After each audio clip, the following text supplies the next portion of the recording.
오늘 말씀하신 대로 김기춘, 조윤선 두 사람에 대한 영장실질심사가 있습니다. 헌법의 근간을 흔든 문학의 블랙리스트 작성 혐의죠. 영장실질심사가 오늘 있습니다. 예, 오전 10시에 서울중앙지법입니다. 예. 특검은 두 사람이 관련 증거를 인멸한 혐의까지 확인을 했죠. 예. 두 사람 국회 청문회에서 블랙리스트 존재 자체를 부인했는데 오프닝 때 예고하신 대로 특검 조사 과정에서 반전이 좀 있었던 것 같습니다. 그렇죠. 예, 이 문제 바로 이어서 알아보겠습니다. 권민철 기자 수고하셨습니다. 고맙습니다. 의원님, 직원들이 특검에 가서 지금도 블랙리스트가 없다고 생각하냐고 물어봤습니다. 의원님, 저는 그렇게 생각하지 않습니다. 언론에 조윤선 중에 블랙리스트가 존재하는 게 맞아요, 안 맞아요? Yes, no? 그런 명단은 있었던 것으로 판단이 되고 있습니다. 여러분 이 장면 기억하십니까? 청문회에서 블랙리스트에 대해서 추궁을 하자 조윤선 장관 그런 게 있었다는 건 안다. 이렇게 얘기를 했죠. 하지만 그건 최순실 게이트가 터진 뒤에 그러니까 블랙리스트 실물이 나오고 나서 온 국민이 다 알게 됐을 때서야 나도 안 거다.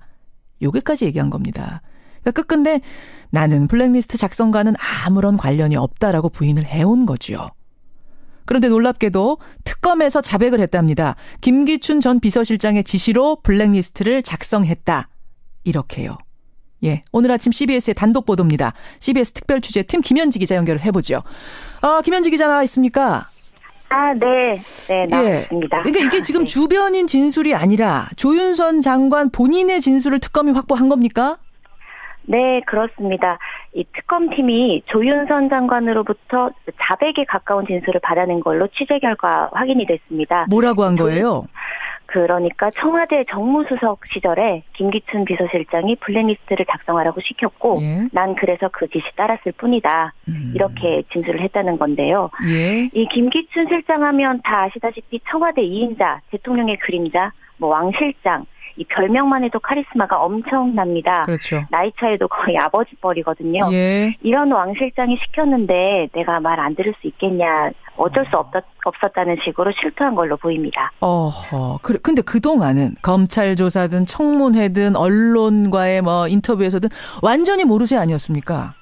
예, 완전히 잡아댔죠. 본 적도 없고 그런 거 없었고 그렇죠. 무조건 모르쇠로 일관했습니다. 예. 그러다 지난 9일이죠. 청문회에서 국민의당 이용주 의원이 18번 질문 끝에 그런 게 있었던 것 같다면서 일부 인정하는 태도를 보였거든요. 있었던 것 같다라고 했지만 그것도 새해 들어서 알았다 그랬고 온 국민이 다 알았을 때 그때야 나도 알았다 이거 아니었습니까? 네, 그렇습니다. 예. 하지만 또 이 4일 전에 특검에 조윤선 장관이 출석했어요. 예. 이때도 기자들이 블랙리스트 있냐 아직도 모르냐 질문이 쏟아졌지만 조 장관은 다시 예전처럼 부인하는 태도를 보이다 딱 한마디 남겼습니다. 뭐라고요? 진실이 밝혀지길 바랍니다.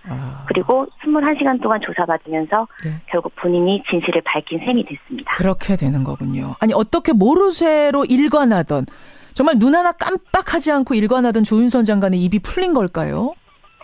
이 조윤선 하면 여대생이 닮고 싶은 워너비 우먼 이런 데에 늘 꼽혔던 인물이에요. 예. 스펙 화려합니다. 서울대 외교학과 나와서 콜롬비아 로스쿨에 사시도 붙고요. 국내 최대 로펌 변호사를 하다가 한나라당 대변인도 했어요. 그렇죠. 이 중에 하나 하기도 힘든데 다 했습니다. 외모도 훌륭하고 또 남편은 스타 변호사고요. 예. 박근혜 정권에서도 여가부 장관하고 정무수석에 지금 문체부 장관입니다. 예. 이렇게 승승장구하면서 일명 박근혜 여자로 불렸죠. 그러다 지금 하루아침에 국정농단 핵심인 박근혜 대통령과 공범이 됐습니다. 그렇죠. 쇠고랑 찰 위기에 놓인 거죠. 아마 머릿속이 정말 복잡할 겁니다. 이런 신경이 결국 청문회에서 드러났는데 예. 이 이용주 장관의 집요한 질문 끝에 결국 인정을 한 거잖아요. 일부지만요. 예. 이게 결국 흔들린 거고 이걸 특검에서 또 절대 놓치지 않은 겁니다. 심리적으로 흔들렸군요. 심리적으로. 예, 사실 이용주 그렇죠. 의원이 18번 물을 때도 심리적으로 흔들리는 걸 내가 느끼고 계속 물었다라고 저한테 얘기를 했어요. 이용주 의원이. 네, 그렇죠. 특검에서도. 이게 우병우 전 수석이나 김기춘 전 실장에게는 없던 그 빈틈이 조 장관한테는 결국 보인 거고 이걸 특검이 캐치를 했고 예. 그래서 조사에서 집중 공략을 한 것으로 보입니다. 그렇군요. 본인의 명예나 자존심 또 가족 이 모든 게 한순간에 날아갔 갈 것이라는 우려와 압박을 느껴서 예. 나는 시켜서 했을 뿐이다. 이제 이 책임을 모면하려는 그 카드로 김기춘 실장에게 공을 넘긴 게 아니냐 그런 분석입니다. 자, 그렇군요. 여러분, 조윤선 장관이 자백을 했답니다. 특검에서 자백을 했답니다. 김기춘이 시켜서 나는 블랙리스트를 작성한 것뿐이다. 이렇게 이 사실을 오늘 아침에 단독 보도한 김현지 기자 먼저 연결해봤습니다. 김현지 기자 수고하셨습니다. 네, 감사합니다. 예, CBS 특별취재팀 김현지 기자의 보도에 이어서 이 블랙리스트의 존재를 세상에 처음 알린 분이 있죠. 더불어민주당 도종환 의원 연결해보겠습니다. 도 의원님 안녕하세요. 네, 안녕하세요. 이 뉴스 오늘 아침 보도 들으셨죠? 조윤선 장관 김기춘이 지시하고 내가 만들었다라고 특검에서 시인을 했답니다. 네. 어떻게 들으셨어요? 당연히 자백을 먼저 했어야 되는데 그리고 온 국민이 다 알고 있는데 본인만 아니라고 부인하다가 이제라도 자백을 하고 시인을 해서 예. 다행입니다. 그러게요. 다행입니다. 참 이 진실 이거 하나 밝히자고 얼마나 우리가 기다리고 얼마나 애썼습니까? 그렇습니다. 이미 뭐 전직 김정덕 장관, 예. 정관주 차관, 뭐 많은 사람이 구속돼 있고요. 예. 또 전직 차관들 줄줄이 불려가 수사 받았고 실장들 핸드폰 다 압수 당했고. 예. 또 문안부도 2번이나 압수 당하는 과정이 있었고 특검이 이미 조사 시작하기 전부터 배회비 문건을 비롯한 많은 증거들을 확보하고 있었습니다. 그런데도 저도 빨리 수사를 받았으면 좋겠어요라든가 뭐 예. 이런 말들 하면서 전혀 관계가 없는 것처럼 모르는 것처럼 말을 그렇죠. 해왔는데 참 연기 잘해요. 예. 네, 37번 국회에서도 위증을 했어요. 그러면서 전혀 뭐 겉으로는 모르는 것처럼 그렇게 말을 해왔지 않습니까? 그럼요. 예. 정무수석실에서 작성한 정무 리스트가 있었는데도 예. 그거를 보여주면서 이거 정무수석실에 재직할 동안 만들어진 리스트 아니냐고 말을 해도 예. 아니 모릅니다. 저는 뭐 본 적도 없습니다. 이렇게 말을 해왔죠. 연기 대상감이었습니다. 지금 생각해보면 네. 소름 끼칠 정도인데 그렇습니다. 김기춘 실장의 지시로 내가 만들었다라는 이 특검에서 한 진술 결국은 이렇게 되면은 어떤 걸 의미하는 겁니까? 김기춘이 시켜서 내가 했다. 이 발언은. 이거는 정권 최상층부 차원에서 이 나라 문화예술인들을 탄압하기 위한 광범위하고 조직적인 작업이 진행되었다는 뜻이고요. 예. 김기춘 실장이 관여됐다고 하는 것은 예. 국정원이 관여됐다는 의미이고요. 국정원이 관여됐다는 의미라고요? 네. 왜 그게 그렇게 연결이 됩니까? 유신 시대의 공안 통치 방식에 익숙한 사람이에요. 그러니까 일을 할 때 예. 국정원을 동원해서 일을 한다는 뜻이고요. 또 조윤선 장관이 이 지시를 받아서 블랙리스트 작성을 했다는 것은 청와대가 동원됐다는 뜻 아닙니까? 그렇죠. 국정원과 청와대가 문화 공안 통치를 직접적으로 나서서 했다는 뜻입니다. 그렇게 그러면 김기춘의 윗선은 존재하는가? 존재한다면 누군가 이제 그 부분의 수사의 초점이 옮겨질 텐데 어떻게 보세요? 네. 당연히 박 대통령 개입으로 연결된다고 봅니다. 유진용 전 장관도 지난번에 그렇게 말했지 않습니까? 면담을 요구해서 이러시면 안 됩니다. 라고 말을 한 적이 있다. 2번이나. 예. 그렇게 말을 했고요. 또 박 대통령이 세월호 관련해서는 아주 신경질적인 반응을 이제 보였고 예. 또 최순실도 알레르기 반응을 보였고 예.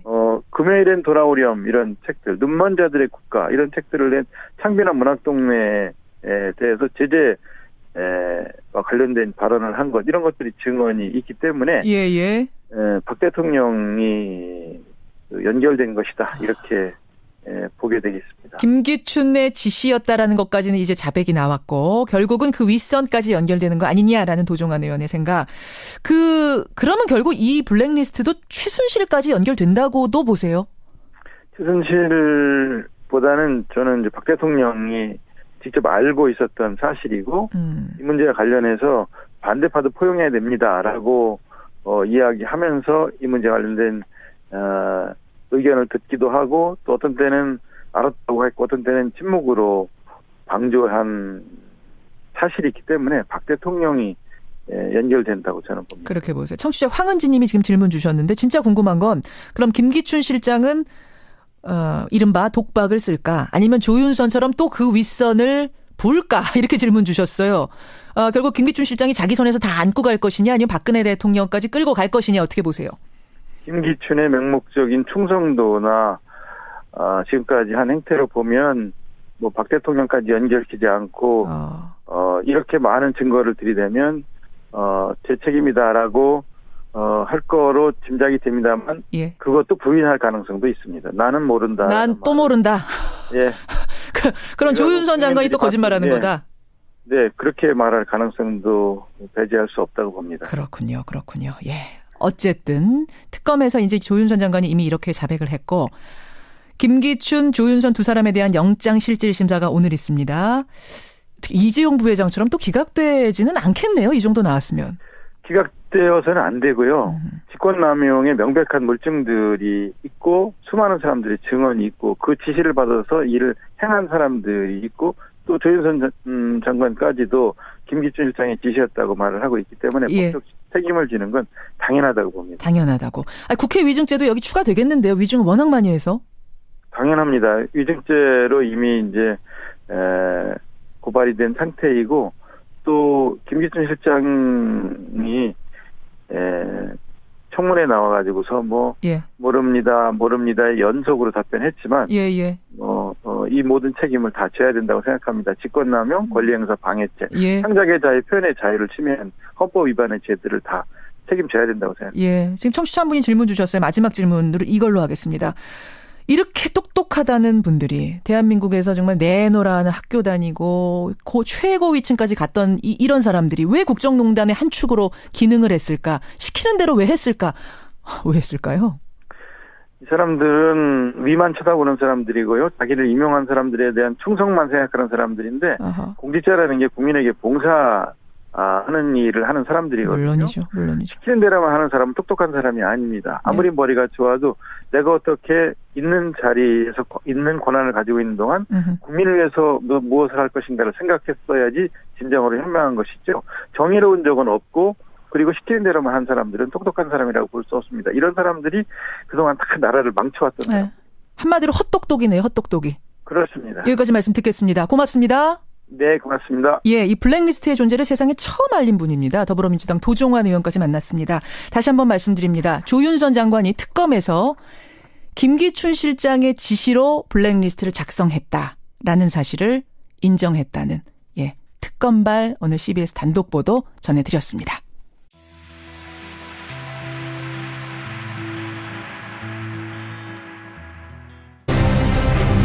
의원님, 직원들이 특검에 가서 지금도 블랙리스트가 없다고 생각하냐고 물어봤습니다. 의원님, 저는 그렇게 생각하지 않습니다. 언론에 조윤선 중에 블랙리스트가 존재하는 게 맞아요, 안 맞아요? yes, no? 그런 명단은 있었던 것으로 판단이 되고 있습니다. 여러분 이 장면 기억하십니까? 청문회에서 블랙리스트에 대해서 추궁을 하자 조윤선 장관 그런 게 있었다는 건 안다. 이렇게 얘기를 했죠. 하지만 그건 최순실 게이트가 터진 뒤에 그러니까 블랙리스트 실물이 나오고 나서 온국 언론과의 인터뷰에서든 완전히 모르쇠 아니었습니까? 예, 완전히 잡아댔죠. 본 적도 없고 그런 거 없었고 그렇죠. 무조건 모르쇠로 일관했습니다. 예. 그러다 지난 9일이죠. 청문회에서 국민의당 이용주 의원이 18번 질문 끝에 그런 게 있었던 것 같다면서 일부 인정하는 태도를 보였거든요. 있었던 것 같다라고 했지만 그것도 새해 들어서 알았다 그랬고 온 국민이 다 알았을 때 그때야 나도 알았다 이거 아니었습니까? 네, 그렇습니다. 예. 하지만 또 이 4일 전에 특검에 조윤선 장관이 출석했어요. 예. 이때도 기자들이 블랙리스트 있냐 아직도 모르냐 질문이 쏟아졌지만 조 장관은 국민이 다 알게 됐을 때서야 나도 안 거다. 여기까지 얘기한 겁니다. 그러니까 끝끝내 나는 블랙리스트 작성과는 아무런 관련이 없다라고 부인을 해온 거죠. 그런데 놀랍게도 특검에서 자백을 했답니다. 김기춘 전 비서실장의 지시로 블랙리스트를 작성했다. 이렇게요. 예, 오늘 아침 CBS의 단독 보도입니다. CBS 특별취재팀 김현지 기자 연결을 해보죠. 김현지 기자 나와 있습니까? 네, 나와 있습니다. 그러니까 이게 지금 주변인 진술이 아니라 조윤선 장관 본인의 진술을 특검이 확보한 겁니까? 네, 그렇습니다. 이 특검팀이 조윤선 장관으로부터 자백에 가까운 진술을 받아낸 걸로 취재 결과 확인이 됐습니다. 뭐라고 한 거예요? 그러니까 청와대 정무수석 시절에 김기춘 비서실장이 블랙리스트를 작성하라고 시켰고 예. 난 그래서 그 지시 따랐을 뿐이다. 이렇게 진술을 했다는 건데요. 예. 이 김기춘 실장 하면 다 아시다시피 청와대 2인자, 대통령의 그림자, 뭐 왕실장, 이 별명만 해도 카리스마가 엄청납니다. 그렇죠. 나이 차이도 거의 아버지 뻘이거든요. 예. 이런 왕 실장이 시켰는데 내가 말 안 들을 수 있겠냐. 어쩔 수 없었다는 식으로 실토한 걸로 보입니다. 근데 그동안은 검찰 조사든 청문회든